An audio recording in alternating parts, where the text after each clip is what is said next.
तुझा बेजमालिही सुनत जमीउ खसालिही सल्लु अलैहि अल्लाहुम्मा आमीन।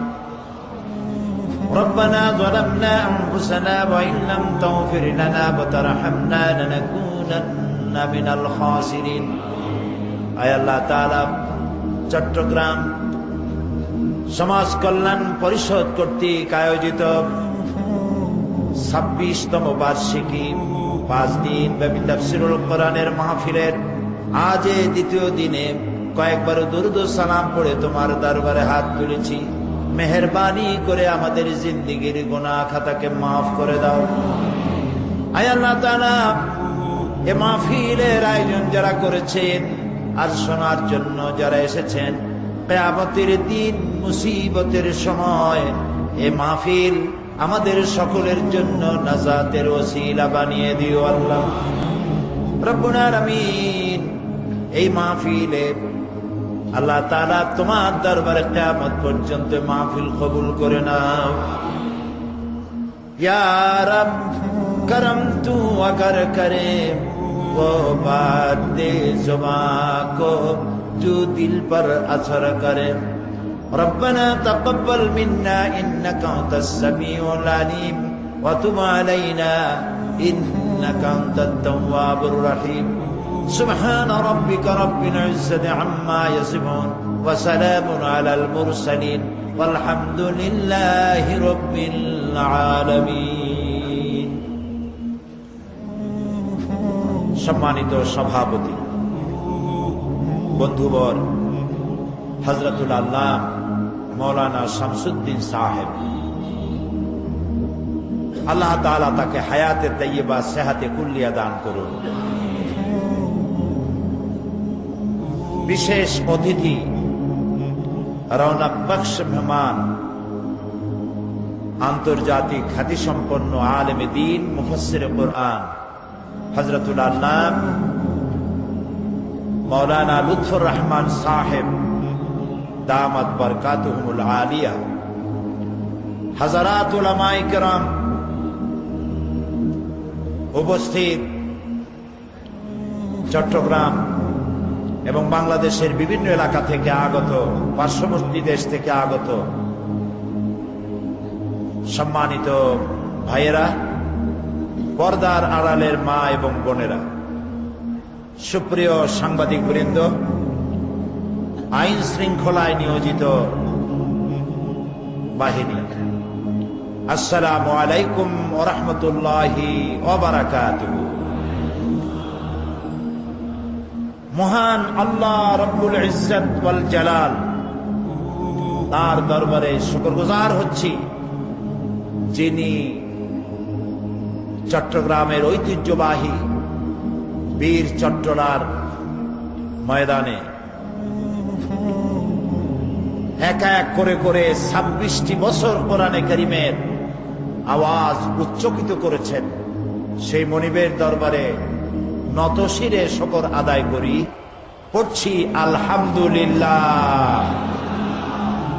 রব্বানা লাকাল হামদ হামদান কাসীরান তাইয়্যিবান মুবারাকান ফীহি ইয়া রাব্বি লাকাল হামদু কামা ইয়ানবাগি লিজালালি ওয়াজহিকা ওয়া আযীমি সুলতানিকা। প্রাণ ভরে মনিবের শুকর আদায় করে নিলাম। তিনি দয়া করেছেন বলেই আসতে পেরেছি, তিনি দয়া করেছেন বলেই শোনার তৌফিক পেয়েছি। তিনি যদি দয়া না করতেন, বাছাই না করতেন, বলার এবং শোনার সুযোগ না দিতেন, আমরা আসতে পারতাম না, বলতেও পারতাম না। ঠিক না ভাই? সুতরাং সমস্ত প্রশংসা কার? আল্লাহ রাব্বুল আলামিনের। কোরআনে কারীমের মাহফিলের চাইতে শ্রেষ্ঠ মাহফিল আল্লাহর আকাশের নিচে জমিনের উপরে আর একটাও হতে পারে না। মাহফিল দুই রকমের হয়, জলসা দুই রকমের হয়, একটা হচ্ছে জলসায় রহমানি, আর একটা হচ্ছে জলসায় শয়তানি। একটা শয়তানের জলসা আর একটা রহমানের জলসা। শয়তানের জলসা হচ্ছে ওইগুলি যে জলসাগুলিতে মানুষকে অশ্লীল বানায়, পাপাচারে উদ্বুদ্ধ করে, মিথ্যে প্রতি আকৃষ্ট করায়, আল্লাহ থেকে দূরে সরিয়ে দেয়, এগুলি হচ্ছে শয়তানের মাহফিল। আর রহমানের মাহফিল হচ্ছে সেগুলি যেখানে আল্লাহ তাআলার প্রশংসা করা হয়, আল্লাহর কথা বলা হয়, রাসূলের কথা বলা হয়, যেখানে আল্লাহর জিকির করা হয়। এর থেকে শ্রেষ্ঠ মাহফিল আকাশের নিচে জমিনের উপরে আর একটাও হতে পারে না। কোরআন হচ্ছে মহাবিশ্বের মহাবিস্ময়। নবী করিম সাল্লাল্লাহু আলাইহি ওয়াসাল্লাম বলেছেন, লা তুহসা আজাইবুহু ওয়ালা তুবলা গারাইবুহু। এই কোরআন, এর আশ্চর্যকারিতা, বিস্ময়কারিতার কোনো শেষ নাই। এটা কোনোদিন পুরাতন হবে না, জীর্ণ হবে না। যত শুনবে তত নতুন মনে হবে। সুবহানাল্লাহ। এটা যদি নতুন না মনে হতো তাহলে 26 বছর একটা জায়গায় এত লোক, এগুলো কি আসতো? 26 বছর, কি মনে করেন আপনারা? এবং প্রত্যেক দিন তো লোক কমা দরকার ছিল কোরআনের কথা শুনতে। যদি একাধিক দিন কোথাও মাহফিল হয় তো লোক কি ক্রমান্বয়ে কমে না বাড়ে? কমে না বাড়ে? কারণ কি? পুরান পুরান কথা কয় সেই জন্য নাকি? কোরআন চির নতুন। সুবহানাল্লাহ। শোনা কথা আরো একবার যদি শোনে, আরো 10 বার শোনে, তারপরেও মহব্বত বাড়ে। সুবহানাল্লাহ। এর নাম হচ্ছে কোরআন। এটা বিজ্ঞানের মহা উৎস। জীবন পরিচালনার সকল নীতি দিয়ে সমৃদ্ধ করা হয়েছে কোরআনকে। জীবন পরিচালনা করতে যত নীতিমালা প্রয়োজন, সমস্ত নীতিমালার মূল নীতি কোরআনে কারিমের মধ্যে বিধৃত করা হয়েছে। এবং আল্লাহর প্রতি ঈমান আর পরকালে বিশ্বাস, এই দুটি জিনিসই প্রকৃতপক্ষে মানুষকে জবাবদিহিমূলক জীবন আচরণে তাকে বাধ্য করে। ইসলাম হালাল এবং হারামের একটি সীমারেখা নির্ধারণ করে দিয়েছে। সামাজিকতা, নৈতিকতা, লেনদেন সম্পর্কে বিধিবিধান দিয়েছে। আর এগুলি কার্যকর করার জন্য ইসলাম সামরিক বাহিনী ব্যবহার করে নাই, পুলিশ ব্যবহার করে নাই। মানুষের ঈমান এবং প্রত্যয় এগুলিকে মানতে বাধ্য করেছে। সুবহানাল্লাহ। পৃথিবীতে আইন প্রয়োগ করার জন্য গভর্নমেন্টকে যে কত খরচ করতে হয়, কত চেষ্টা করতে হয়, কত পুলিশ, কত আর্মি, কত বিডিআর কাজে লাগানো লাগে, তারপরেও আইন কার্যকরী করা খুবই কঠিন। কিন্তু ইসলামের আইন, কোরআনের আইন প্রতিষ্ঠা করতে এত কষ্ট হয় নাই, যেহেতু আল্লাহ রাব্বুল আলামিন একটি ভিন্ন তরজে, একটি ভিন্ন কায়দায় এই আইনগুলিকে কার্যকরী করেছেন। প্রথমে মানুষের জেহেন তৈরি করেছেন, তারপরে আইন প্রয়োগ করেছেন। একদিনই যাকাত আসে নাই, একদিনই নামাজ ফরজ হয় নাই, একদিনই হজ ফরজ হয় নাই, একদিনই মদের আইন, মদকে নিষিদ্ধ করা হয়নি। মানুষের মন মস্তিষ্ককে মোটিভেশন করা হয়েছে, তার জেহেন তৈরি করা হয়েছে, তার মেন্টালিটি তৈরি করা হয়েছে, তারপরে আইন দেওয়া হয়েছে। হাদিস শরীফে এসেছে, নবী করিম সাল্লাল্লাহু আলাইহি সাল্লামের জামানায় এক মহিলা এসে রাসূলকে বলছেন, ইয়া রাসূলুল্লাহ, আমি জিনা করে ফেলেছি। নাউযুবিল্লাহ। তিনি চেহারা ঘুরিয়ে ফেললেন। মহিলা এদিকে এসে বললেন, হে রাসূল, আমি জিনা করেছি। রাসূল আবার চেহারা আরেক দিকে ফেরালেন। মহিলা এসে বলল যে আমি জিনা করেছি। কয়বার বলা হলো? রাসূলুল্লাহ জিজ্ঞেস করলেন, তুমি কি চাও? মহিলা বললেন, হে রাসূল, আমি তো শয়তানের ওয়াসওয়াসায় পড়ে কামটা করে ফেলেছি। আমি দুনিয়ার শাস্তি, কোরআনের যে শাস্তি আছে সেই শাস্তি ভোগ করতে চাই। কিয়ামতে জাহান্নামের আগুন আমি সহ্য করতে পারবো না। রাসূলুল্লাহ বললেন, তুমি কি জিনা কর্তৃক গর্ভবতী হয়েছো? সে বলল যে হ্যাঁ তাই। তিনি বললেন, তোমার উপরে এখন হজ জারি করা যাবে না, কারণ তুমি অপরাধ করেছো। তোমার গর্ভস্থিত সন্তান তো কোনো অপরাধ করেনি। তুমি চলে যাও, ডেলিভারির পরে তুমি ফিরে এসো। শুনতেছেন কথা? মহিলা চলে গেলেন। রাসূলুল্লাহ তার পেছনে গোয়েন্দা বিভাগের লোক লাগালেন না, তার নামে মামলা ফাইল করলেন না, তার পেছনে কোনো পুলিশ লাগালেন না। মহিলা সন্তান প্রসব করার পর এই মহিলা ফিরে এসেছে, বলছে রাসূল আমার তো সন্তান হয়েছে, আপনি বলেছিলেন সন্তান হওয়ার পর আপনি হজ জারি করবেন, আমার সন্তান হয়েছে, এবার আপনি আমার উপরে হজ জারি করেন। নবী করিম সাল্লাল্লাহু আলাইহি ওয়াসাল্লাম বলছেন তোমার সন্তানের তো হক আছে তোমার দুধ পান করার। মহিলা ফিরে গেল, এবারও তার পিছনে পুলিশ লাগানো হলো না।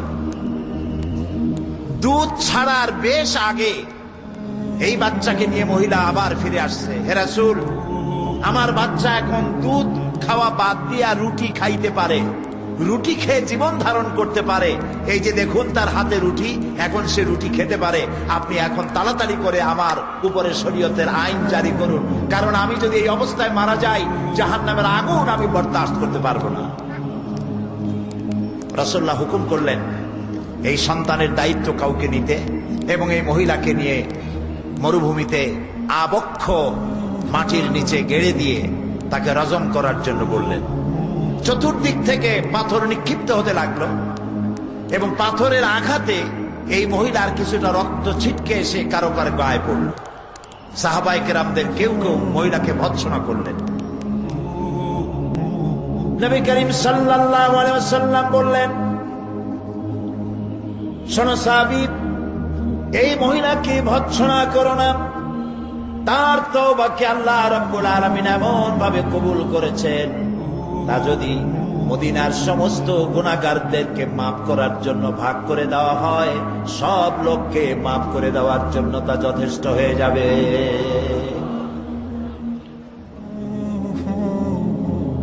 এই হাদিস আমি এই জন্য শোনালাম, ইসলাম আইন প্রয়োগ করার জন্য বল প্রয়োগ করেনি, সেনাবাহিনী এবং পুলিশ ব্যবহার করেনি। আল্লাহর প্রতি ঈমান এবং পরকালে বিশ্বাস। গতকাল কি ঈমানের কথা বলেছি মনে নাই? কার প্রতি ঈমানের কথা বলেছি? আল্লাহর প্রতি ঈমানের কথা বলেছি। সেই আল্লাহর প্রতি ঈমান এবং পরকালে বিশ্বাস মানুষকে সদাচরণে উদ্বুদ্ধ করে, জবাবদেহিমূলক জীবন যাপনে উদ্বুদ্ধ করে। সুতরাং কোরআনে বর্ণিত, কোরআনে বিভিন্ন জায়গায় বিধিনিষেধ এর সীমারেখা অঙ্কন করা হয়েছে আর বলা হয়েছে তিলকা হুদুদুল্লাহ, এই হলো আল্লাহর সীমানা, ফালা তাকরাবুহা, এর নিকটবর্তীও হইও না, এই সীমানাকে ক্রস করো না। সুতরাং আল্লাহ যে হালাল এবং হারাম কোরআনে বর্ণনা করেছেন, আদেশ এবং নিষেধ করেছেন, এটাকে মেনে, হালাল এবং হারামকে মেনে, আদেশ নিষেধকে মেনে নিয়ে যারা জীবন পরিচালনা করে তারাই প্রকৃতপক্ষের মুসলমান। আর ওরা মুসলমান নয়, ওরা মুসলমান নামের অযোগ্য, যারা মুসলিম নাম ধারণ করে ওজনে কম দেয়, খাদ্যে ভেজাল দেয়, মিথ্যা কথা বলে, মদ জুয়ায় ডুবে থাকে, জিনা ব্যভিচারে লিপ্ত হয়, সরকারের আর জনগণের টাকা আত্মসাৎ করে, সরকারকে অথবা জনগণকে অস্থিতিশীল করার জন্য নৈরাজ্য সৃষ্টি করে, সন্ত্রাসী তৎপরতা চালায়। এরা মানুষ নামের কলঙ্ক।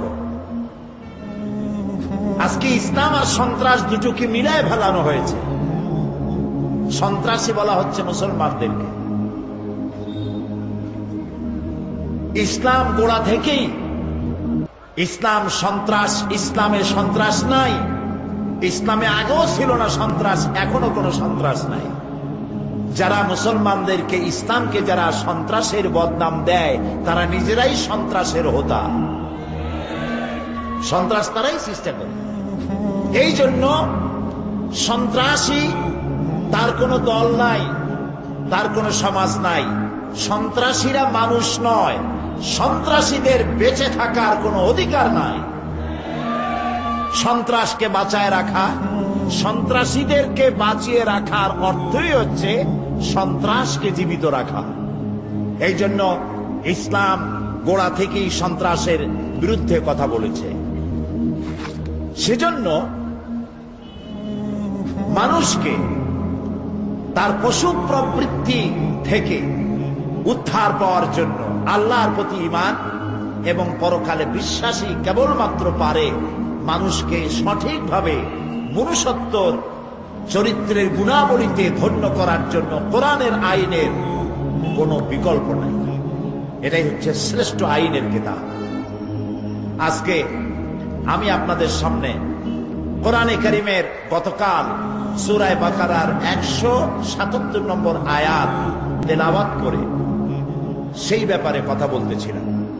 আজকেও যথারীতি সেখান থেকে আলোচনা করব যেখান থেকে আমরা ছেড়ে এসেছিলাম। আপনারা আমার সাথে পড়ে নেন, কারণ শয়তান চায় না মানুষ আল্লাহর কোরআন শুনে হেদায়েত পাক। এটা শয়তান সহ্য করতে পারে না, ঠিক না ভাই? সেই জন্য শয়তানের ওয়াসওয়াসা থেকে পানাহ দিতে পারেন কেবলমাত্র কে? আসুন আল্লাহর কাছে পানাহ চাই। পড়েন, আউযু বিল্লাহি মিনাশ শাইতানির রাজীম, বিসমিল্লাহির রাহমানির রাহিম। বিতাড়িত মরদুদ শয়তানের ওয়াসওয়াসা থেকে পানাহ চাই পরম করুণাময় আল্লাহ রাব্বুল আলামিনের নামে শুরু করছি।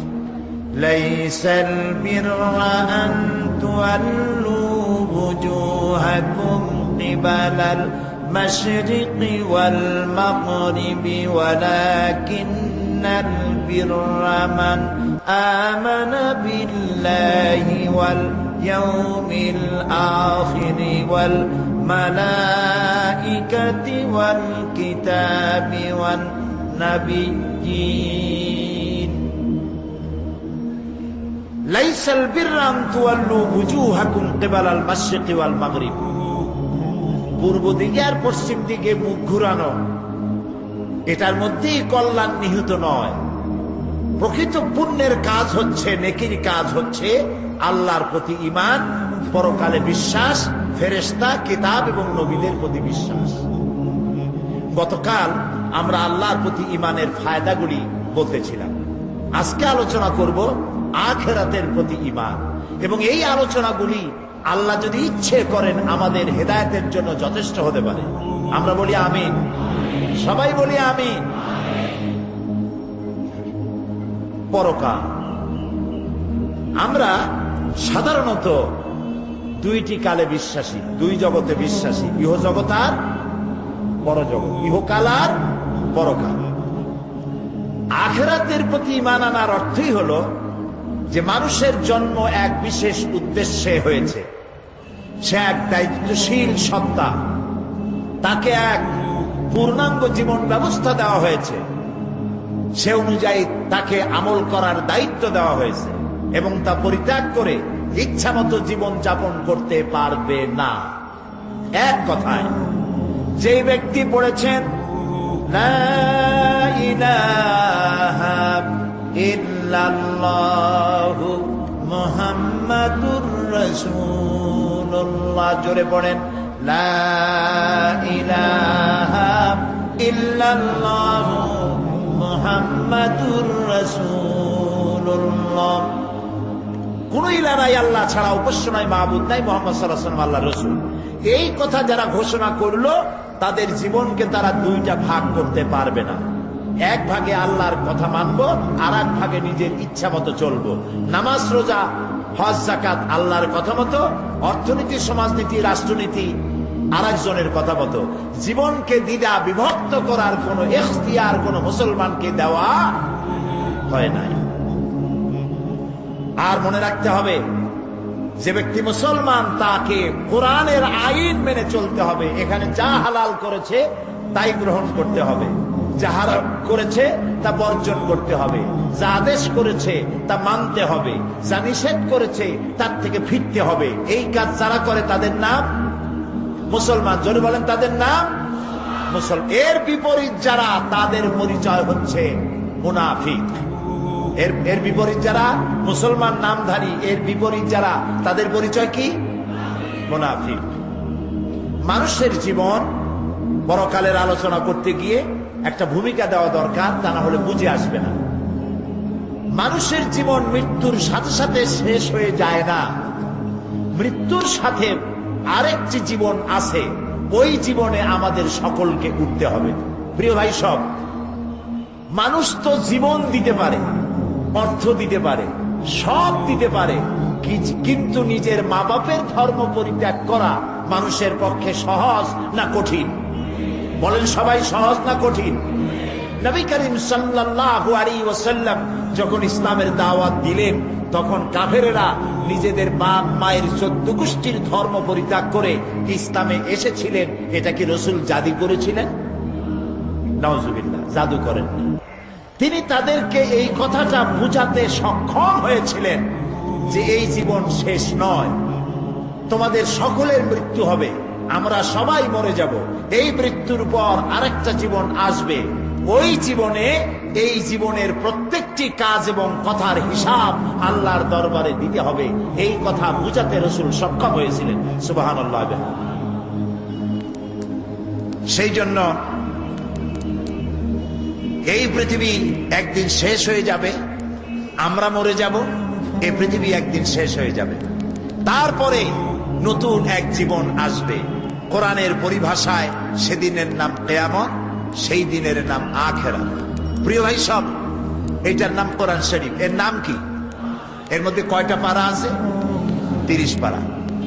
30 পারা কোরআন শরীফের ভেতরে আল্লাহ তাআলা পরকালের জীবন সম্পর্কিত যত কথা বলেছেন, যেমন মৃত্যু, কবর, হাসর, মিজান, সিরাত, শাফাত, জাহান্নাম, জান্নাত, অর্থাৎ পরকাল সম্পর্কিত যত কথা আল্লাহ কোরআন শরীফে বলেছেন, তা সব যদি এক জায়গায় করা হয় তাহলে 10 পারা কোরআন শরীফের সমান হবে। তার মানে গোটা কোরআনের 1/3 পরকালের কথা বলা হয়েছে। একটি মানুষ ভালো হওয়ার জন্য যে আয়াতটি আমি বাছাই করেছি আপনাদের শোনাবার জন্য, এই একটি লম্বা আয়াতের ব্যাখ্যা যদি আমরা আমল করতে পারি, গ্রহণ করতে পারি, দুনিয়ায় সার্থক জীবন, পরকালে জাহান্নাম থেকে আল্লাহ মুক্তি দিবেন। আমরা বলি আমিন। আখিরাতের উপরে ঈমান আনার কারণেই মানুষের জীবন সুন্দর হতে পারে এবং জীবন সুসংহত হতে পারে। পরকাল হবার একটি যুক্তি এভাবে দেওয়া যায়, বহুত যুক্তি আছে, তা আমি দেব না, এক কথায় বলি। সারা বছর ব্যবসা করার পর যেমন হিসাবের জন্য একটা দিন আসে, সারা বছর পরীক্ষা দেওয়ার পর, লেখাপড়া করার পর পরীক্ষা দেওয়ার যেমন একটি সময় আসে, অনুরূপ ভাবে এই পৃথিবীতে জীবনকাল শেষ হয়ে যাওয়ার পর একটি সময় আসবে, যেই সময়টার নাম হলো কিয়ামত, যেই সময়টার নাম হলো আখিরাত। এই কিয়ামত কবে হবে এটি প্রশ্ন। আল্লাহ রাব্বুল আলামিন কিয়ামতের কথা বলেছেন, ইন্নাল্লাহা ইনদাহু ইলমুস সাআ ওয়া ইউনাজ্জিলুল গায়সা ওয়া ইয়ালামু মা ফিল আরহাম وما تدري نفس ماذا تكسب غدا وما تدري نفس بأي أرض تموت إن الله عليم خبير إن الله عنده علم الساعة নিশ্চয়ই কিয়ামত কবে হবে এই জ্ঞান আল্লাহর কাছে। এই জ্ঞান কার কাছে? কিয়ামত কবে হবে এ কথা কেউ বলতে পারবে না। কে পারবেন বলতে? আল্লাহ তাআলা। এখানে আল্লাহ তাআলা 5টি জ্ঞানের কথা বলেছেন, যে 5টি বিষয় আল্লাহর নলেজে রয়েছে। অসংখ্য জিনিস আল্লাহর নলেজে, সবই আল্লাহর নোটিশে। আল্লাহ তাআলা এখানে 5টি কথা বলছেন। কিয়ামত কবে হবে এটা আল্লাহ তাআলা জানেন। ওয়া ইউনাজ্জিলুল গায়স, আর বৃষ্টি বর্ষণ কবে কখন হবে এটাও আল্লাহ বলতে পারেন কখন হবে। রেডিও, টেলিভিশন, ব্যারোমিটার যন্ত্রের মাধ্যমে আবহাওয়া পরিদপ্তর তাদেরকে খবর জানায় সেই খবর অনুযায়ী রেডিও টেলিভিশন বলে আগামীকাল বেলা এতটায়, দুপুরে বিকেলে অমুক অমুক এলাকায় এত মিলিমিটার বৃষ্টি হতে পারে, বজ্রসহ বৃষ্টি হতে পারে, হবেই এমন কথা কেউ বলতে পারে না। বৃষ্টির আসল জ্ঞান কার কাছে? আল্লাহ তাআলার কাছে। ওয়ায়ালামু মা ফিল আরহাম, আর মায়ের পেটে কি আছে সেটা কে জানে? আল্লাহ তাআলা জানে। এখানে কেউ কেউ আবার একটুখানি বিভ্রান্তির মধ্যে পড়ে গেছেন। কেউ কেউ বলেন, প্রশ্ন করেছেন, ওয়ায়ালামু মা ফিল আরহাম, মায়ের পেটে কি আছে জানে আল্লাহ, কিন্তু ডাক্তাররাও তো জানে। ডাক্তাররাও বলে দিতে পারে যে মায়ের পেটের মধ্যে ছেলে আছে না মেয়ে আছে। বিষয়টা কিন্তু তা না। ওয়ায়ালামু মা ফিল আরহাম, মায়ের পেটে কি আছে আল্লাহ জানে। তার মানে হচ্ছে মায়ের পেটে যে সন্তান আছে, এই সন্তান ভাগ্যবান না হতভাগ্য, সে দুনিয়ায় ভালো কাজ করবে না খারাপ কাজ করবে, সে কি গরিব হবে নাকি ধনী হবে, সে কি পৃথিবীতে ভালো কাজ করে কিয়ামতে জান্নাতে যাবে না খারাপ কাজ করে জাহান্নামে যাবে। তার জীবনের সব কিছু জানতে পারেন একমাত্র কে জানে? আল্লাহ রাব্বুল আলামিন। ওয়ামা তাদরি নাফসুম মাযা তাকসিবু গাদা, আর কেউ জানে না আগামীকাল সে কি কামাই করবে। ওয়ামা তাদরি নাফসুম বিআইয়ি আরদিন তামুত, আর কেউ জানে না, কোন নফস জানে না কোন দেশে, কোন মাঠে, কখন, কোথায় তার মৃত্যু হবে, কেউ জানে না। ইন্নাল্লাহ আলিমুন খাবীর, এ সব কিছুই একমাত্র আল্লাহ তাআলা পরিজ্ঞাত, তিনি সব জানেন। নবী করিম সাল্লাল্লাহু আলাইহি ওয়াসাল্লামের কাছে প্রশ্ন হতো, ইয়াসআলুনাকা আনিস সাআতি আইয়ানা মুরসাহা, আপনাকে তারা জিজ্ঞেস করে কিয়ামত কবে হবে। বলে দিন, এর খবর তো কেবলমাত্র আল্লাহ তাআলাই জানেন। এ খবর বান্দার কাছে দেওয়া হয় নাই। পরকালের খবর কেবলমাত্র আল্লাহ তাআলাই সুস্পষ্ট ভাবে জানেন। ইয়াসআলুনাকা আনিস সাআতি আইয়ানা মুরসাহা ফিমা আনতা মিন যিকরাহা ইলা রাব্বিকা মুনতাহা, তারা আপনাকে জিজ্ঞাসা করে কিয়ামত কবে হবে, এর বর্ণনার সাথে আপনার কি সম্পর্ক। এর চূড়ান্ত জ্ঞান তো আপনার রবের। আপনার রব আল্লাহ ছাড়া কিয়ামত কখন হবে কেউ জানে না। একমাত্র আল্লাহ রাব্বুল আলামিন, তার কাছেই রয়েছে কিয়ামতের জ্ঞান, কবে সেই পরকাল হবে। তবে এই পরকাল সম্পর্কিত কতগুলি নজির, দৃষ্টান্ত আল্লাহ তাআলা দেখিয়ে দিয়েছে। কিয়ামতের আগমন হঠাৎ করে ঘটলেও তার পূর্বে কিছু আলামত, নিদর্শন প্রকাশিত হবে। এ ব্যাপারে কোরআনে কারীমে আল্লাহ তাআলা বলছেন, ফাহাল ইয়ানজুরুনা ইল্লাস সাআতা আন তা'তিয়াহুম বাগতাতান ফাকাদ জাআ আশরাতুহা, তারা কি শুধু এই অপেক্ষায় রয়েছে যে কিয়ামত তাদের নিকট হঠাৎ এসে পড়ুক? বস্তুত কিয়ামতের লক্ষণ সমূহ তো এসেই পড়েছে। সুতরাং কিয়ামত এসে পড়লে তারা উপদেশ যেন গ্রহণ করে। কিয়ামতের কতগুলি লক্ষণ আছে। বুখারী শরীফের হাদিসের মধ্যে কিয়ামতের 7টি ছোট লক্ষণ আর 5টি বড় লক্ষণ বলা হয়েছে। শর্ত, সিম্পটম, লক্ষণ। ছোট ছোট লক্ষণ হলো, 1, ইলমের ঘাটতি হবে, অজ্ঞতার বিস্তৃতি হবে, অর্থাৎ দ্বীনি ইলম এর ঘাটতি হবে, অজ্ঞতার বিস্তৃতি হবে। নবী করিম সাল্লাল্লাহু আলাইহি ওয়াসাল্লামের একটি হাদিস এখানে এরকম আছে। হযরত আলী রাদিয়াল্লাহু তাআলা আনহু হাদিসটি বর্ণনা করেছেন, ইউশিকু আন ইয়াতিয়া জামানুন লা ইয়াবকা মিনাল ইসলামে ইল্লা ইসমুহু ওয়া লা ইয়াবকা মিনাল কুরআনে ইল্লা রাসমুহু। নবী করিম সাল্লাল্লাহু আলাইহি ওয়াসাল্লাম বলেছেন, এমন একটি অতি তাড়াতাড়ি এমন একটা সময় আসবে যখন ইসলামের নাম ব্যতিরেকে আর কোন জিনিস থাকবে না। সব জায়গায় ইসলাম ব্যবহার করা হবে, কিন্তু সেখানে ইসলাম থাকবে না। নাম ইসলামিয়া কলেজ, কিন্তু ইসলাম পড়ানো হবে না। নাম ইসলামী স্টোর, কিন্তু ইসলাম অনুযায়ী দোকান পরিচালনা করা হবে না। নাম আছে ইসলাম, ইসলামের শুধু ব্যবহার চলবে, কিন্তু ইসলামের কার্যকরিতা সেখানে থাকবে না। আর অজ্ঞতা, জেহালাত, বিস্তৃতি হবে। অর্থাৎ কোরআনের ইলম যেখানে নাই সেখানেই জাহালাত হবে, এটাই স্বাভাবিক। ইসলাম সর্বপ্রথম আল্লাহ তাআলা নবীর কাছে যে জ্ঞানটা দিয়েছিলেন, যে হুকুমটা করেছিলেন, সেটি নামাজ ছিল না, রোজা ছিল না, হজ ছিল না, যাকাত ছিল না, সেটি ছিল ইকরা, পড়ো পড়ো পড়ো। যত পড়বে তত জ্ঞান বাড়বে।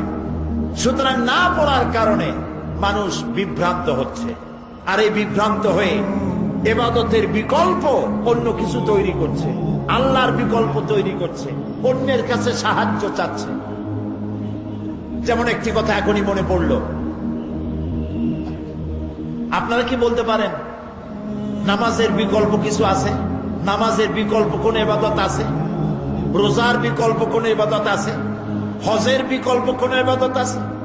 কিন্তু ইদানিং গ্রামে গঞ্জে কথা ছড়িয়ে পড়েছে, টঙ্গী যে বিশ্ব ইজতেমা হয়, এইখানে যদি 3 বার কেউ যায় তাহলে একটি হজের সওয়াব হয়ে যায়।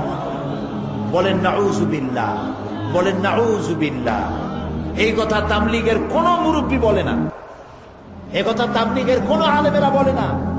কিন্তু এই কথাটি কেমনে কেমনে ছড়িয়ে গেছে, আর বলতেছে হজের পরেই দ্বিতীয় বৃহত্তম মুসলিম সমাবেশ।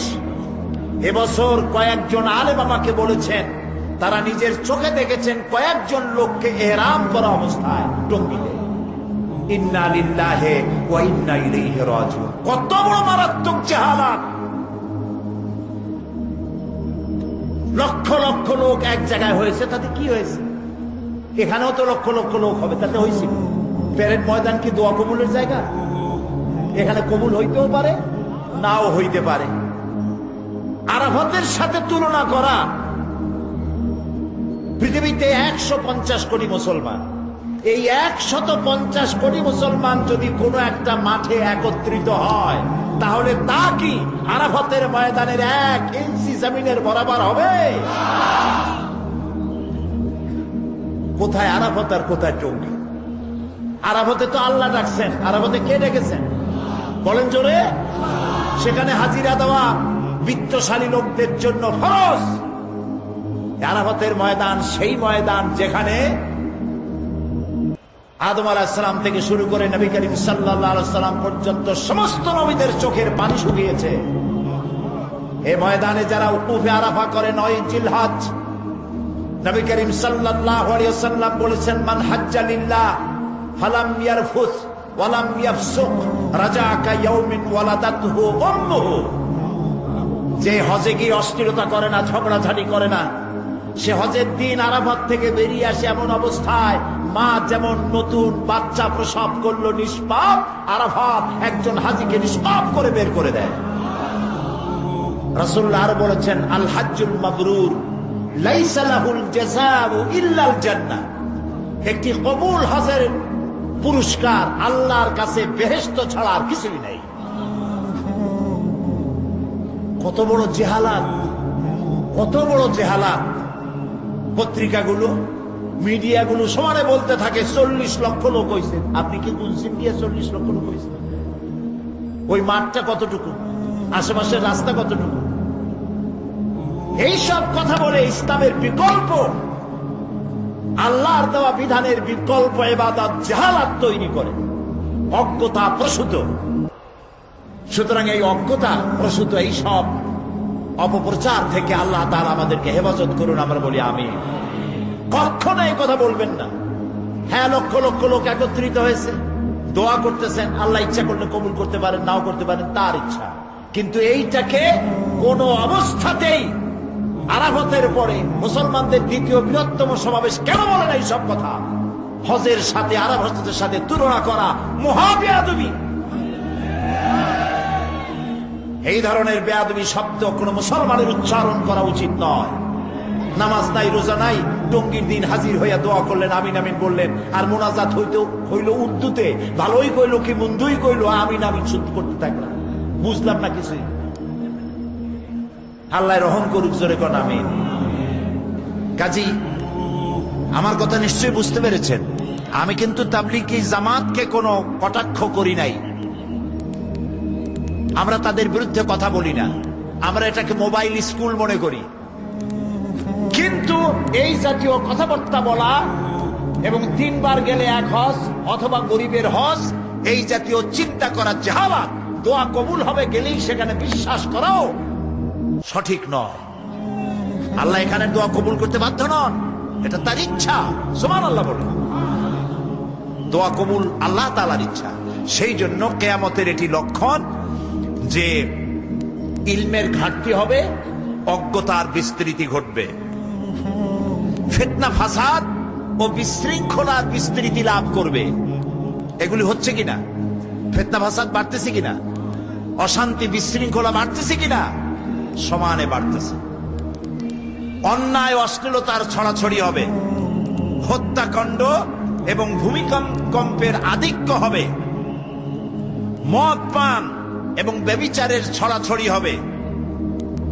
জীবনের প্রতি মানুষ বীতশ্রদ্ধ হয়ে মৃত্যু কামনা করবে। মুসলমানদের বিরুদ্ধে অন্য জাতিসমূহের ঐক্য হবে। এটা হলো বুখারী শরীফের হাদিস। নবী করিম সাল্লাল্লাহু আলাইহি ওয়াসাল্লাম বলেছেন এই 7টি লক্ষণ প্রকাশিত হবে কিয়ামতের আগে। এগুলি হয়েছে কিনা? তাই বলে চিন্তা করেন না যে কালকে বুঝি কিয়ামত হয়ে যাবে, এখনো অনেক দেরি আছে। এইসব লক্ষণগুলি প্রকাশিত হয়ে গেছে। মুসলমানদের বিরুদ্ধে সারা পৃথিবীর কাফেরেরা আজ ঐক্যবদ্ধ। টের পাচ্ছেন? তাদের অস্ত্রের শক্তি, তাদের ঐক্যের শক্তি যখন সুসংহত, তখন মুসলমানেরা দ্বিধা বিভক্ত, একজন আরেকজনকে সহ্য করতে পারে না। যখন ঐক্যের সবচাইতে বেশি জরুরি, তখন আমরা অনৈক্য হয়ে পড়েছি, হাজারো দল ভাগ করেছি। কেউ কেয়ামি, কেউ লা কেয়ামি, কেউ গোল টুপি, কেউ 5 গলি, কেউ পাগড়িওয়ালা, কেউ বিনা পাগড়ি, কেউ মিলাদি, কেউ মিলাদ দাঁড়ায় পড়লো, কেউ বসে পড়লো, কেউ মোটেও পড়লো না। এইভাবে নানান রকমের মতপার্থক্য সৃষ্টি আমরা করে ফেলেছি এবং আমরা এখন পৃথিবীর সমস্ত কাফেরদের টার্গেটে পরিণত হয়েছি। তারা আমাদেরকে যে কোনো সময় হামলা করে আমাদের সমস্ত দেশগুলিকে তছনছ করে দেওয়ার জন্য ঐক্যবদ্ধ হয়েছে। আল কুফরু মিল্লাতুল ওয়াহিদা, কাফেররা হচ্ছে আসলে এক জাত। রাসূলুল্লাহ বলেছেন কাফেররা আসলে কি? এক জাত। তো কাফেররা যদি এক জাত হয়, আল কুফরু মিল্লাতুল ওয়াহিদা যদি হয়, তাহলে আল মুসলিমু মিল্লাতুল ওয়াহিদা হতে অসুবিধা কি? মুসলমানেরা এক জাত হতে অসুবিধা কি? কোন অসুবিধা ছিল না যদি আমরা যার যার যিনি যেটা বুঝি সেইটা নিয়ে মনে করা হয় যে আমার ইসলাম খাঁটি। ইসলাম আমার বানাই কেন? ইসলাম কার? জোরে বলেন কার? সেই জন্য এক কালেমা, এক কোরআন, এক হাদিস, রাসূল এক, কোরআন এক। সুতরাং আল্লাহ তাআলার এই ঐক্যের মধ্যে তিনি যে ঐক্য সৃষ্টি করেছিলেন তার মধ্যে যদি আমরা জমায়ে থাকতে পারতাম তাহলে আমাদের সমস্যা হতো না। কিয়ামতের 7টি লক্ষণ এরকম বড় বড়, আর 5টি লক্ষণ হচ্ছে ছোট বড়। ছোট লক্ষণ হলো 7টি আর 5টি হলো বড়। বড় লক্ষণ হচ্ছে দাজ্জালের আগমন, দাজ্জাল আসবে। এরপরে ঈসা আলাইহিস সালামের অবতরণ হবে, ইমাম মাহদীর আবির্ভাব হবে, ইয়াজুজ মাজুজের আত্মপ্রকাশ ঘটবে এবং পশ্চিম দিক থেকে সূর্য উদয় হবে। এগুলি কিয়ামতের লক্ষণ। আর যেদিন পশ্চিম দিক থেকে সূর্য উদিত হবে সেদিন আর দোয়া কবুল হবে না, দোয়া কবুলের দরজা বন্ধ হয়ে যাবে। এখন এই সব লক্ষণ প্রকাশিত হওয়ার পর কিয়ামত অনুষ্ঠিত হবে। মৃত্যুর পর পুনরুত্থানে বিশ্বাসী যারা, তারা তাদের জীবনকে সুসংহত করার এই যে সুযোগ, সময়, এই সময়টা কাজে লাগানো প্রয়োজন। কিন্তু এক শ্রেণীর কপাল পোড়া বুদ্ধিজীবীরা তারা জীবন মনে করে মাতৃগর্ভ থেকে শুরু করে মৃত্যু পর্যন্ত কবরে প্রথিত হয়ে যায়, এরপরে আর কোন জীবন নাই। সুতরাং ইট, ড্রিঙ্ক এন্ড বি মেরি, খাও, পান করো, ফুর্তি করো। এই বেলা ভাই মদ খেয়ে নাও, কাল নিশীথের ভরসা কই, চাঁদনি জাগিবে যুগ যুগ ধরি, আমরা তো আর রব না সই।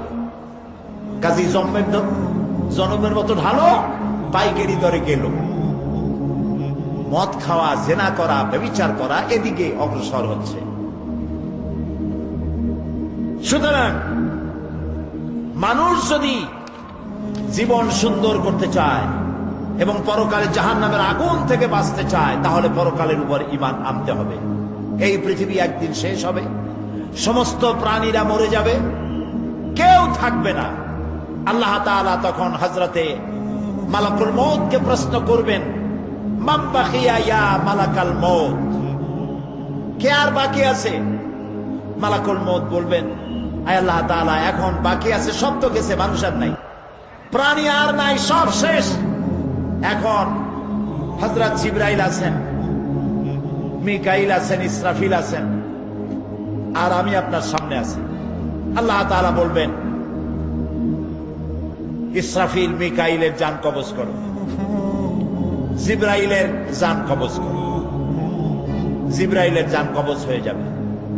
সুবহানাল্লাহ। রূহুল কুদুস, রূহুল আমিন, শাদীদুল কুওয়া, সমস্ত নবীদের কাছে যিনি আল্লাহর বার্তা বহন করে এনেছেন, তারও জান কবজ হবে। এবারে আল্লাহ তাআলা প্রশ্ন করবেন, মালাকুল মউত, আর কে বাকি আছে? মালাকুল মউত বলবেন, আয় আল্লাহ তাআলা, এখন শুধু আমি বাকি, আর কেউ নেই। আল্লাহ তাআলা বলবেন, মুত ইয়া মালাকুল মউত, মরে যা। মালাকুল মউত মরে যাবে। এখন আকাশে আর জমিনে কে আছেন? জোরে বলেন, কে আছেন? এক মহান সত্তা আল্লাহ তাআলা। এভাবে বহুকাল চলে যাবে। আল্লাহ তাআলা প্রশ্ন করবেন, লিমানিল মুলকুল ইয়াউম, আজকের রাজত্ব কার? ইয়া দুনিয়া আইনা জিবালুকি, হে পৃথিবী, তোর পাহাড়গুলো কোথায়? সব ধসে যাবে, পাহাড় থাকবে না, গাছপালা থাকবে না, দরিয়া থাকবে না। আল্লাহ তাআলা প্রশ্ন করবেন, ইয়া দুনিয়া আইনা জিবালুকি, ইয়া দুনিয়া আইনা আশজারুকি, ইয়া দুনিয়া আইনা আনহারুকি, তোমার দরিয়াগুলি কই, গাছগুলি কই, পাহাড়গুলো কই? আইনা জাব্বারু, কোথায় সেই স্বৈরাচারগুলি যারা মানুষের উপরে নির্যাতন করত? লিমানিল মুলকুল ইয়াউম, কার রাজত্ব আজ?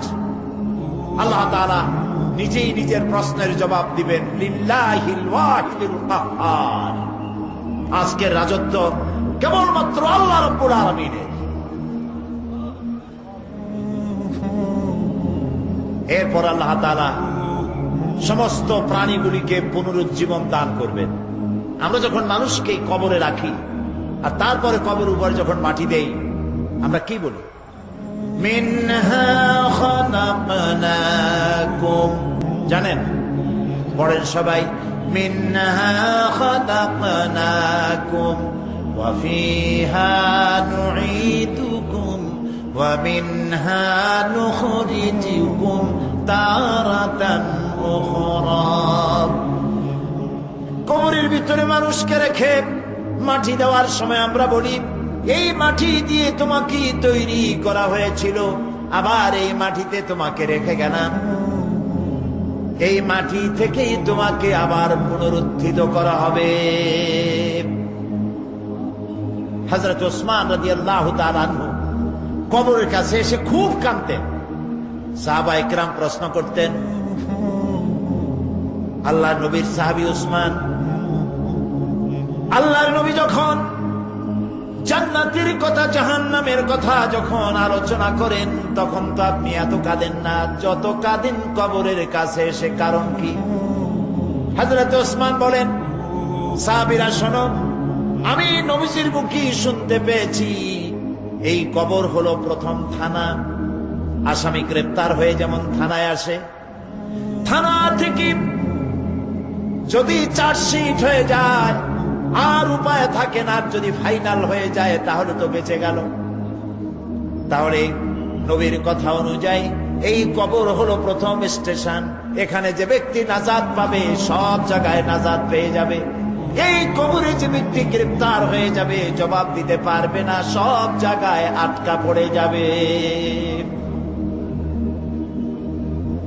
এই কবর থেকে সমস্ত মানুষগুলিকে উঠানো হবে।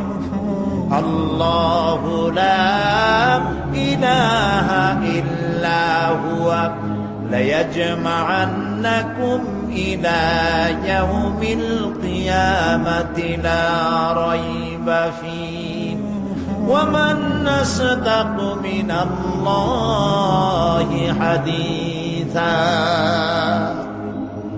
আল্লাহ এমন সত্তা যিনি ছাড়া কোনো ইলাহ নাই, তিনি তোমাদেরকে কিয়ামতের দিন অবশ্যই উত্থিত করবেন, সমবেত করবেন।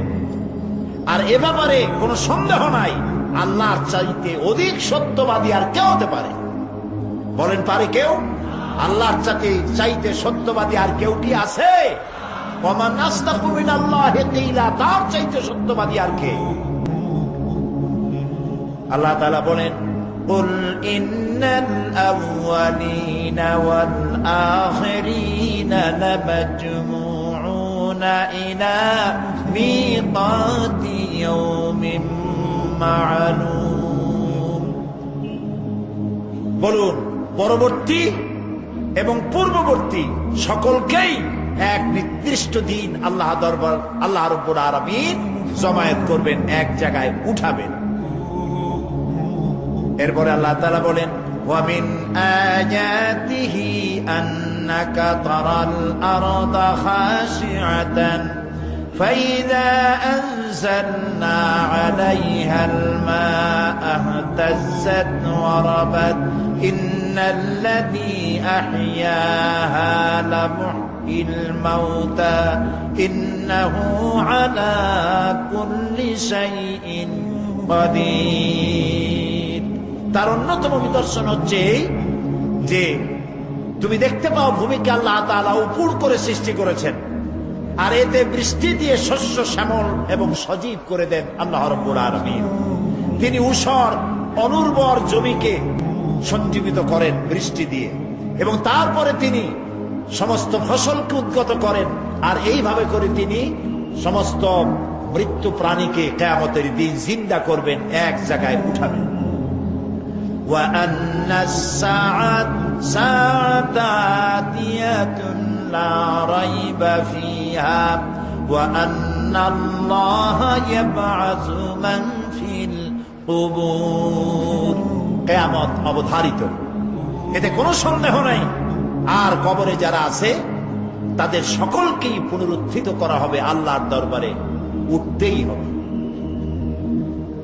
আয়াহসাবুল ইনসানু আন ইউতরাকা সুদা আলাম ইয়াকুন নুতফাতাম মিন মানিয়্যিন ইউমনা সুম্মা কানা আলাকাতান ফাখালাকা ফাসাওয়া ফাজআলা মিনহু আয-যাওজাইনি আয-যাকারা ওয়াল উনসা আলাইসা যালিকা বিকাদিরিন আলা আন ইউহইয়াল মাউতা। আল্লাহ তাআলা বলছেন, আয়াসাবুল ইনসানু আন ইউতরাকা সুদা, মানুষ কি ভেবেছে যে তাকে এমনি ছেড়ে দেওয়া হবে, তার কোনো হিসাব নেওয়া হবে না? আলাম ইয়াকুন নুতফাতাম মিন মানিয়্যিন ইউমনা, মানুষ কি এক ফোঁটা নিক্ষিপ্ত পানি ছিল না? সুম্মা কানা আলাকাতান, তারপরে তাকে রক্তপিণ্ড তৈরি করা হয়েছে। ফাখালাকা ফাসাওয়া, এরপরে তাকে সুগঠিত করা হয়েছে। ফাজআলা মিনহু আয-যাওজাইনি আয-যাকারা ওয়াল উনসা, এরপরে মায়ের পেটের ভিতরে এটাকে পুত্র সন্তান অথবা কন্যা সন্তানে পরিণত করা হয়েছে। এসব কে করেছেন? বলেন, কে করেছেন? আল্লাহ তাআলা বলেন, অন্ধকার জায়গার ভিতরে যে আল্লাহ রাব্বুল আলামিন এক ফোঁটা নাপাক পানি দিয়ে মানুষের এই সুন্দর আকার দিলেন, আকৃতি দিয়ে পুরুষ বানালেন, নারী বানালেন। আলাইসা যালিকা বিকাদিরিন আলা আন ইউহইয়াল মাউতা, সে আল্লাহর জন্য এটা কি সম্ভব নয় যে তিনি মৃত্যুর পরে তোমাকে আবার জিন্দা করবেন? এটা কি সম্ভব নয়? বলেন, সম্ভব নয়? অবশ্যই সম্ভব। পরকালে যারা বিশ্বাস করে না, সাধারণত বুদ্ধিজীবীরাই এই অবিশ্বাসী বেশি হয়। বুদ্ধিজীবী সব খারাপ তা আমি বলবো না, এক শ্রেণী তো ভালো আছেই, কিন্তু একটা বিরাট অংশ সাংঘাতিক খারাপ, শুধু নিজেই খারাপ না, অন্যদেরও খারাপ বানায়। আবার এগুলো দুর্ভাগ্যক্রমে, জাতির দুর্ভাগ্যক্রমে বিশ্ববিদ্যালয়গুলিতে চাকরি হয় এদের বেশি। এমন সব বই লেখে, এমন সব কথা লেখে, এত অশ্লীল, চিন্তা করতেও অবাক লাগে যে এত কুরুচিপূর্ণ, এত অশ্লীল ব্যক্তির চাকরি বিশ্ববিদ্যালয় হয় কিভাবে। নিজে চরিত্রহীন এবং হাজারো মানুষকে চরিত্রহীন বানায়। আল্লাহরে বিশ্বাস করে না। আল্লাহ আছেন কিনা এখন টের পাইতেছে নাকি? কি বলেন, টের পাচ্ছে কিনা? এখন খুব টের পাচ্ছে। এখন আল্লাহর কত মেহেরবানি। শয়তান যদি দেশে মরতো সর্বনাশ হয়ে যেত। আল্লাহর কত দয়া। তাও আবার মৌলবাদীদের উপর দোষ দিতে চেষ্টা করছে। কয় যে অমুক দেশে যখন গেছে, হোটেলে যখন উঠছে, তারপরে দেখা গেল সেই দেশের এয়ারপোর্টে হুজুর মতো একটা লোক চোখ মোটা করে হাতে মেসওয়াক ইদিক উদিক তাকাচ্ছিল।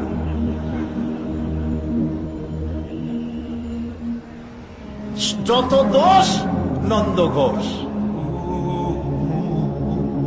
প্রিয় ভাই সব, যারা পরকাল বিশ্বাস করে না, আল্লাহরে বিশ্বাস করে না, তাদের কপাল খারাপ। আমাদের কপাল ভালো, আলহামদুলিল্লাহ বলি। তর্কের খাতিরে বলি, যদি কিয়ামত বলে কিছু যদি না থাকে, আযাব, কবরের আযাব, জান্নাত, জাহান্নাম, বিচার, সিরাত, মিজান, কিছুই যদি না থাকে, তাহলে আমরা বিশ্বাস করছিলাম নাই, ওগুলা আমরা বাইসে গেলাম। বিশ্বাস করছিলাম, ওগুলো হইল না, বাইসে গেলাম, তোমরাও বাইসে গেলাম। কিন্তু যদি আসলে থাকেই তেমন কিছু, তাহলে আমরা বিশ্বাস করছি আমরা তো বাঁচবো, তোমাদের দশা কি হবে? আর আসলে সত্যি সত্যি আছেই, সত্য সত্য আছেই। সব নবীরা বলেছেন, এমন কোন নবী নাই যিনি কথা বলেন নাই। নবীরাই সত্যবাদী। কে সত্যবাদী? বলেন, কে সত্যবাদী? নবীরা সত্যবাদী। কারণ নবীরা যে কথা বলেন, সে কথা বলেন কার থেকে? এজন্য নবী করিম সাল্লাল্লাহু আলাইহি সাল্লাম নিজের থেকে কখনো কথা বলেন নাই। আল্লাহ রাব্বুল আলামিন বলেছেন, মা ইয়ানতিকু আনিল হাওয়া ইন হুয়া ইল্লা ওয়াহিয়ুন ইউহা। আমার নবী নফসকে অনুসরণ করে কোনো কথা বলেন নাই। যা বলেছেন সেগুলি হলো কোরআনের নামে যা বলেছেন সব ওহী। আমি যা বলতে বলেছি আমার কথাই তিনি বলেছেন। আল্লাহ তাআলা বলছেন হাসর হবে। আল্লাহর কথা মহাসত্য, আল্লাহর কথা মহাসত্য। হাসরের সত্যতা সম্পর্কে আল্লাহ রাব্বুল আলামিন বলেন, ইয়াউমা নাহশুরুল মুত্তাকিনা ইলার রাহমানি ওয়াফদা ওয়া নাসুকুল মুজরিমিনা ইলা জাহান্নামা বিরদা। সেদিন দয়াময় কাছে, আল্লাহ রাব্বুল আলামিনের কাছে পুণ্যবান মানুষগুলি অতিথিরূপী গৃহীত হবে, আর পাপীদেরকে দলে দলে তৃষ্ণার্ত অবস্থায় জাহান্নামের দিকে ঠেলে দেওয়া হবে। কোরআন শরীফের অন্তত 10 পারার মতো হবে যদি এসব কথাগুলি এক জায়গায় করা হয়। আল্লাহ তাআলা বলছেন, ওয়া মান ইয়াহদিল্লাহু ফাহুয়াল মুহতাদ ওয়া মান ইউদ্লিল ফালান তাজিদ লাহুম আউলিয়া মিন দুনিহি ওয়া নাহশুরুহুম ইয়াওমাল কিয়ামাতি আলা ওয়ুজুহিহিম উমিয়ান ওয়া বুকমান ওয়া সুম্মান মাওয়াহুম জাহান্নাম। আল্লাহ যাকে পথ প্রদর্শন করেন সেই তো সঠিক পথ প্রাপ্ত, এবং আল্লাহ যাকে পথভ্রষ্ট করেন তাকে আল্লাহ ছাড়া কেউ সাহায্যকারী নাই। এই জন্য হেদায়েতের মালিক কে? জোরে বলুন। নবীরাও হেদায়েত করতে পারেন না। হেদায়েতের মালিক কে? আল্লাহ তাআলা বলেছেন, নবী আমার, ইন্নাকা লা তাহদি মান আহবাবতা, আপনি যাকে পছন্দ করেন হেদায়েত আপনি দিতে পারবেন না। হেদায়েতের মালিক হচ্ছে আমি আল্লাহ রব্বুল আলামিন। এই জন্য আল্লাহ তাআলা হেদায়েতের জন্য, হেদায়েত পাওয়ার জন্য কোরআনে কারীমে সূরা ফাতিহার মধ্যে আমাদেরকে শিখায় দিয়েছেন। প্রত্যেক নামাজের প্রতি রাকাতে আমরা পড়েন আমার সাথে, ইহদিনাস সিরাতাল মুস্তাকিম সিরাতাল্লাযীনা আন'আমতা আলাইহিম গায়রিল মাগদুবি আলাইহিম ওয়ালাদ-দাল্লিন। ইহদিনাস সিরাতাল মুস্তাকিম, আল্লাহ তুমি আমাকে সরল, সঠিক, সহজ রাস্তা দেখাও। হেদায়েত চাচ্ছি আমরা। হেদায়েত পাওয়া যত কঠিন, হেদায়েতের উপরে টিকে থাকা তার থেকেও বেশি কঠিন। এই জন্য আল্লাহ রব্বুল আলামিন আমাদেরকে হেদায়েতের উপরে টিকে থাকার জন্য একটা দোয়া শিখাই দিয়েছেন। পড়েন আমার সাথে, রব্বানা লা তুজিগ কুলুবানা বা'দা ইয হাদাইতানা ওয়া হাব লানা মিন লাদুনকা রাহমাতান ইন্নাকা আনতাল ওয়াহ্হাব। রব্বানা, আয় আমার প্রভু, লা তুজিগ কুলুবানা, তুমি আমার দিলটাকে বিগড়ে দিও না। বা'দা ইয হাদাইতানা, যখন তুমি আমারে হেদায়েত দিছো, তখন হেদায়েতের রাস্তা থেকে তুমি আমাকে বিগড়ায় দিও না। কত আলেম, কত বুজুর্গ, কত ব্যক্তি ইসলামের উপরে ছিল, বাপ ইসলামের উপরে ছিল, নিজ ইসলামের উপরে ছিল, কিন্তু শয়তানের ওয়াসওয়াসায় বিগড়ে গেল। আছে না এমন অনেক? আছে না? বিগড়ে গেছে। নূহ আলাইহিস সালাম আল্লাহর পয়গম্বর, ছেলে কাফের। লূত আলাইহিস সালাম আল্লাহর পয়গম্বর, স্ত্রী কাফের। আছে না? হেদায়েতের মালিক কে? দেখেন, ফেরাউন কাফের, স্ত্রী আসিয়া মুমিনা। সুবহানাল্লাহ বিহামদি। চিন্তা করা যায় হেদায়েত কত বড় নিয়ামত। ফেরাউন তাকে চাপ দিয়েছে, মানসিক ভাবে বলেছে আমার উপর ঈমান আনো। মূসা আলাইহিস সালামের উপর ঈমান ছেড়ে দাও, তাকে বাদ দাও। মূসা আলাইহিস সালামের আল্লাহর উপরে বিশ্বাস প্রত্যাহার করো। আসিয়া বলছি তোমার উপর ঈমান আনবো, তুমি যে কেমন খোদা, আমার চাইতে ভালো তো কেউ জানে না, আমি তোমারে খোদা বলে মানি না। ফেরাউন বলল, লোক লস্করকে ডেকে বলল, এরে নিয়ে যাও, এদেরকে তক্তার মধ্যে লোহাগুলি ফুটায় দিয়া সেই লোহার উপরে ফুট করে শোয়ায় দাও, আর চতুর্দিক থেকে মারতে থাকো, পিটাইতে থাকো, লোহাগুলি শরীরে ফুটতে থাকো, তার চিল্লানির আওয়াজ যেন আমি সিংহাসনে বসে শুনতে পাই। আল্লাহর এই বান্দিকে